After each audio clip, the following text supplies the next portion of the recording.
Hello, Oasis family. I just wanted to take a few minutes and give sort of a breakdown of some things I've been thinking about, especially since last Sunday, and some of the things that I said on the online service or at the service that I wanted to delve into further.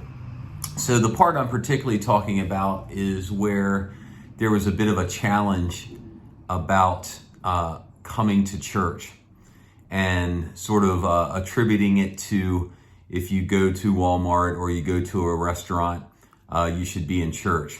And here's what I want to say about that. First thing, I know I can be sometimes too straightforward, but the first thing I want you to know that if anyone received that as an attack, I want to say that I am genuinely sorry about that and I ask your forgiveness for it.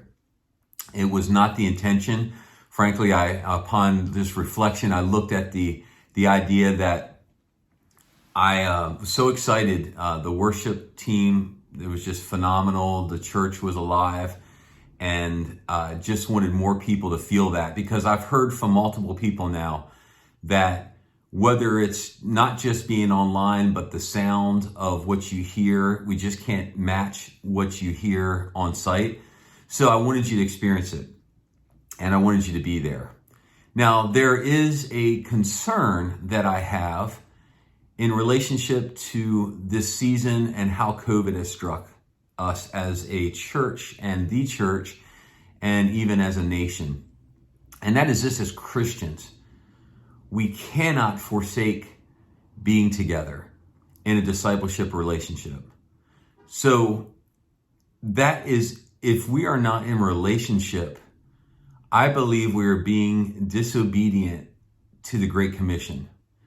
Whether it's being a disciple or making disciples, somehow that did not change when Nero burned Rome, and when all these changes took place and the Christians were in the catacombs.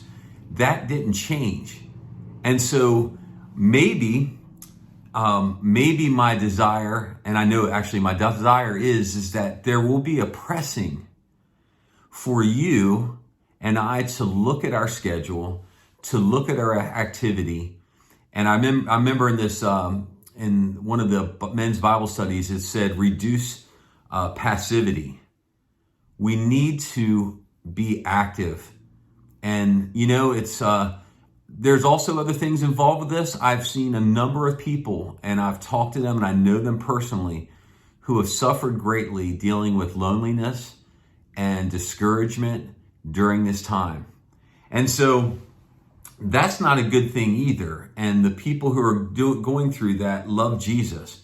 So I just want us as a church to be pressed, to be uncomfortable a little bit, and to genuinely look at our lives and say, are we living it completely for Jesus?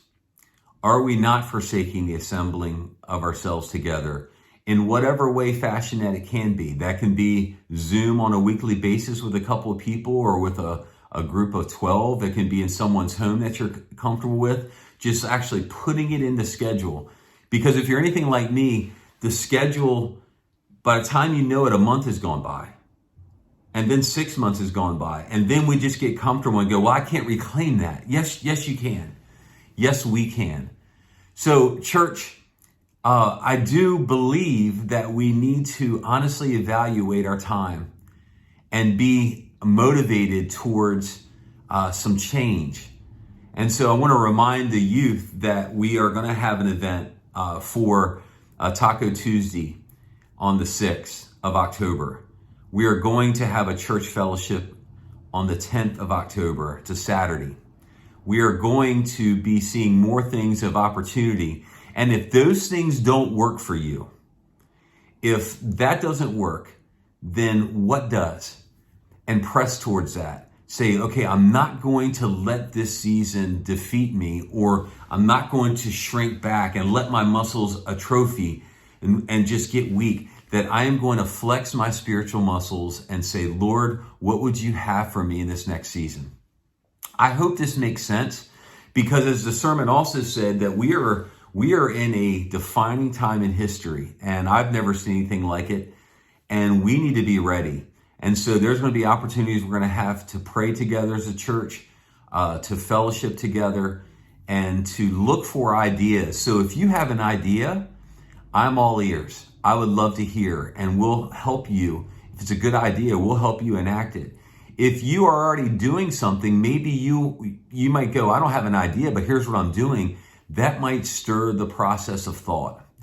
So know this, that we love you, I love you, and have been praying for you, and I'm looking forward to seeing how our church is going to grow and be the church to our community and to the world.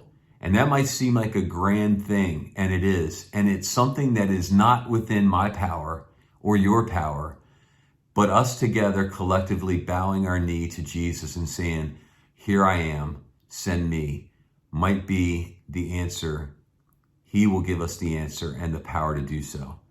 Hope you're having a great week. I hope you're in the Word. I hope you're praying, and I hope you're encouraged. God bless you, and Lord willing, we'll see you soon. Bye-bye.